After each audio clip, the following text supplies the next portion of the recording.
Assalomu alaykum, hurmatli obunachilarimiz. Bugun 2025-yil 14-mart. Bugungi chislamiz. Kelbek avto salonimizga Cobalt mashinamiz kelibdi. Cobaltimiz 2023-yilda ishlab chiqarilgan. Yurgan probeg 18 ming yurgan. Mashinamiz 100% kraskasi toza.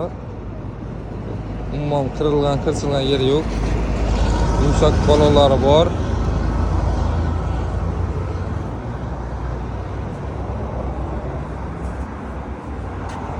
İçinden monitorlar qo'yilgan, mashinamiz döşelgen, ayak teylari.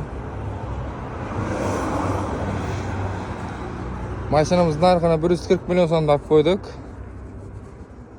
Kelaverasizlar. Buni ham kelishtirib beramiz.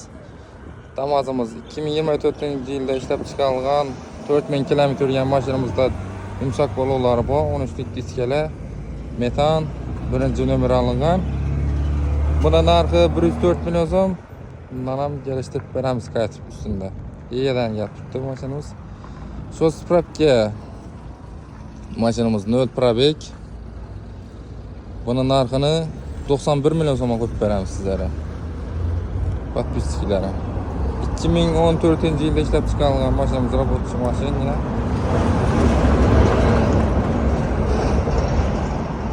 Istoragi mashinamiz holatlari zo'r. Buni narxi 47 milyon so'm. Bundan ham qaytib beramiz ustunda. Mana ko'rinishlari. Gentra 2023-yilda ishlab chiqarilgan 8000 km yurgan. Bo'sh balonlari bor, metana bor pakalina. Buni narxini 154 milyon so'mga beramiz. Beda yurgan damozlarimiz yili ko'na 18 boyna 55 milyon so'mga.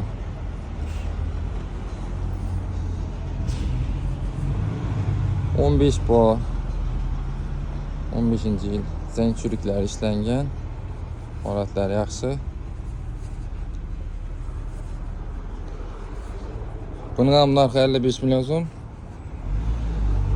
Ular ham kelishtirib beramiz yaxshi narxda. Midnight Cobaltimiz boyna qara diskali. Buni 160 milyon so'm deb turibmiz. Buni ham ustunda kami bor. Primerlarimiz boyna 240 milyondan birinchi nomerlar olingan. Shu spravkasi ham bor edi. Kelaverasizlar. Kerak avtosalonda kutib qolamiz.